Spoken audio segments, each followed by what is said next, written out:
Selamat sore pemirsa, Berita Nusantara kembali hadir menyapa Anda pada hari ini. Sejumlah berita aktual akan kami sajikan untuk Anda. Bersama saya Indah Cahya, inilah Berita Nusantara selengkapnya.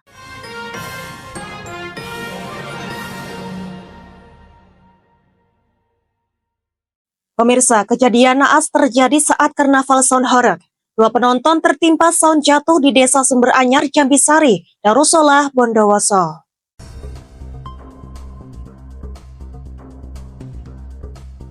Korban adalah Nadia Friska, 17 tahun, pelajar SMA asal Desa Penanggungan, Maisan dan Firmansyah, 9 tahun, warga Desa Pucang Anom, Jambi Sari, Darussolah. Korban mengalami luka ringan, salah satu korban mendapatkan 7 jahitan di kepala. Kejadian ini terekam oleh ponsel warga dan video detik-detik sound horeg yang jatuh menimpa kedua korban menjadi viral di media sosial. Korban yang tertimpa segera dievakuasi oleh warga menggunakan motor. Kapolsek Jambi Sari Darussolah, Ibtu Sumanto, saat dikonfirmasi membenarkan insiden tersebut.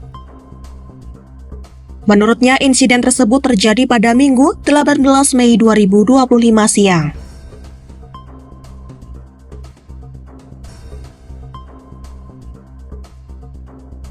Karnaval sound horeg tersebut merupakan rangkaian dari acara imtihan atau perpisahan siswa atau santri. Namun, sound horeg ini dilakukan tanpa izin dari pihak kepolisian. Pihak kepolisian menghimbau kepada masyarakat untuk selalu berhati-hati dan meminta masyarakat apabila mengadakan acara untuk izin atau melakukan pengawalan guna meminimalisir kejadian yang tak terduga. Demikian laporan, Java TV melaporkan. Berita selanjutnya pemirsa, pada Minggu 18 Mei 2025, terjadi pencurian motor di Puskesmas Jabung, Kecamatan Paiton, Kabupaten Probolinggo. Motor tersebut milik seorang perawat puskesmas yang saat itu sedang terparkir di area tempat kerja. Aksi tersebut terekam jelas oleh CCTV sekitar pukul 16.41 waktu Indonesia Barat. Dalam rekaman berdurasi singkat terlihat pelaku datang bersama rekannya dengan menggunakan sepeda motor Honda Beat berwarna biru tanpa plat nomor.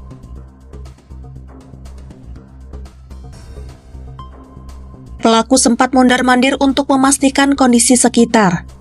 Kurang dari 1 menit, pelaku berhasil membobol kunci sepeda motor Honda Beat bernopol P5082AG milik Winda, salah satu tenaga kesehatan di puskesmas tersebut. Pihak kepolisian belum menerima laporan resmi dari korban maupun pihak puskesmas. Namun, tetap memantau perkembangan kasus tersebut.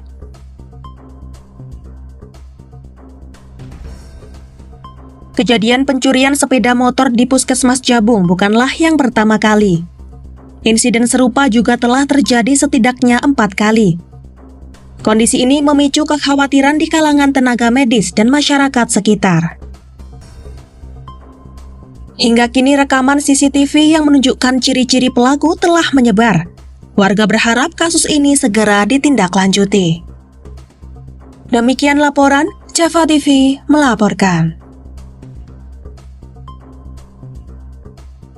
Masih di Berita Nusantara pemirsa, seorang ibu dan anaknya diduga hilang terbawa arus banjir di Dusun Sendang Bedok, Desa Samar, Kecamatan Pagerwojo, Kabupaten Tulung Agung, pada Senin 19 Mei 2025. Namun hingga pukul 16 waktu Indonesia Barat keduanya belum sampai di rumah, yang berjarak 12 km.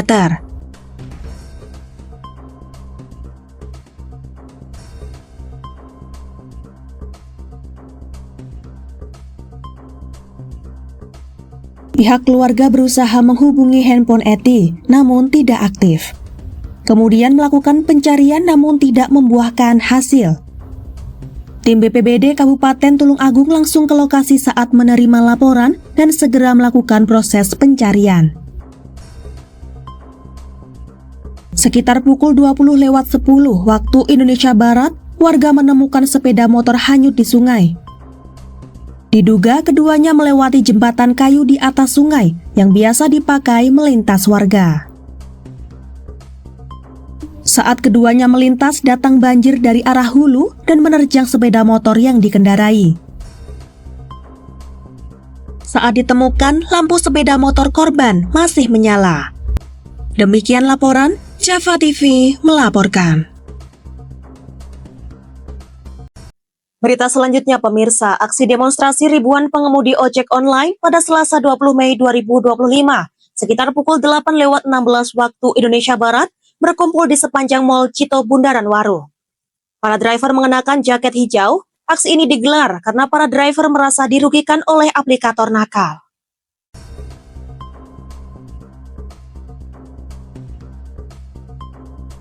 Aksi demo akan melakukan konvoi di beberapa titik kantor pemerintahan di Surabaya seperti Gedung Gerahadi, Kantor Dinas Perhubungan Jatim, Kantor Dinas Komunikasi dan Informatika Jatim, Polda Jatim, DPRD Jatim, serta sejumlah kantor aplikator lainnya di Surabaya.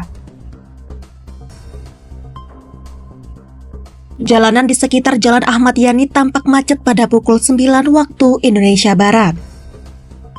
Pengguna jalan diimbau untuk memakai jalur kanan karena jalur kiri akan digunakan saat konvoi ojol.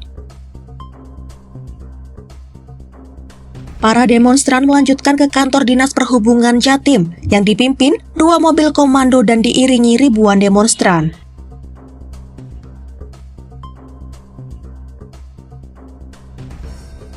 Diberitakan sebelumnya Humas Front Drive Online tolak aplikator nakal Jawa Timur, Samuel Grandi, mengungkapkan bahwa dalam aksi tersebut diperkirakan ribuan driver ojol juga akan mematikan aplikasi secara massal.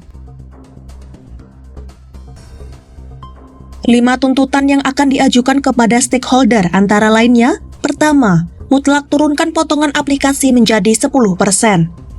Kedua, naikkan tarif pengantaran penumpang. Ketiga, segera terbitkan regulasi pengantaran makanan dan barang. 4, tentukan tarif bersih yang diterima mitra. 5, mendesak pemerintah segera terbitkan Undang-Undang Transportasi Online Indonesia. Frontal Jatim menyampaikan permohonan maaf kepada masyarakat atas potensi terganggunya aktivitas publik akibat unjuk rasa dan offbeat massal ini. Demikian laporan Java TV melaporkan. Masih di Berita Nusantara pemirsa, pada Senin 19 Mei 2025 sekitar pukul 22 waktu Indonesia Barat, titik longsor di Dusun Dlopo, Desa Kepel, Kecamatan Ngetos, Kabupaten Nganjuk, meluas hingga menyebabkan penyumbatan aliran sungai. Tim gabungan telah melakukan pemantauan intensif sejak Sabtu dan mendirikan pos pantau di sekitar lokasi untuk mengamati pergerakan tanah. Dari pantauan tim pada Selasa 20 Mei 2025, dini hari sekitar pukul 2 waktu Indonesia Barat, menunjukkan bahwa aliran sungai telah kembali normal, meskipun airnya masih berwarna coklat.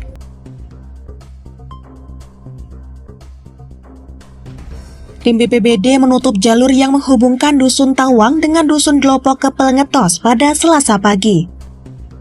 Penutupan jalur dilakukan untuk memastikan keselamatan warga dan mencegah mereka mendekat ke area longsor. Tim BPBD Kabupaten Nganjuk melakukan asesmen lebih lanjut. Diketahui titik longsor ini berada di lahan pemajakan warga yang ditanami cengkeh, berlokasi tidak jauh dari area longsor yang pernah terjadi di Selopuro, Ngetos pada tahun 2017. Camat Ngetos mengimbau seluruh masyarakat untuk tidak mendekati lokasi longsor demi keamanan dan menghindari potensi risiko yang mungkin timbul. Demikian laporan Java TV melaporkan. Baik pemirsa, informasi tadi sekaligus menjadi penutup perjumpaan kita hari ini. Saya Indah Cahya dan segenap tim redaksi yang bertugas pamit undur diri. Selamat sore, salam Berita Nusantara.